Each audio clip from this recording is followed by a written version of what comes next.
L'entreprise Uber reconnaît aux chauffeurs britanniques un statut de travailleur salarié. C'est une première mondiale pour cette société américaine. On en parle avec vous, Mathieu Boisseau. Bonjour, vous êtes en direct de Londres. Mathieu, c'est un chamboulement du modèle des plateformes numériques au Royaume-Uni.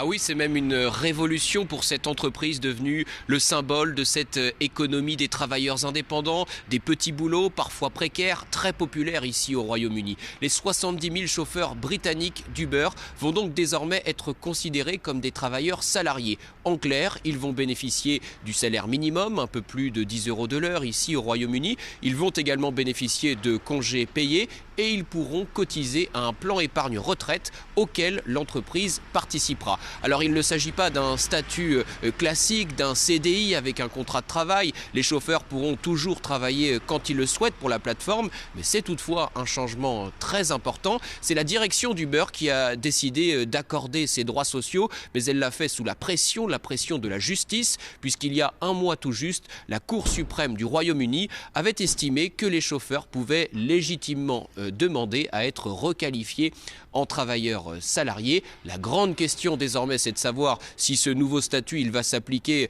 à d'autres plateformes, notamment celle de livraison de repas. Le coût de ces nouvelles mesures pour Uber n'a pas été dévoilé, mais c'est une période difficile pour l'entreprise américaine puisque son activité a été fortement réduite à cause de l'épidémie de coronavirus.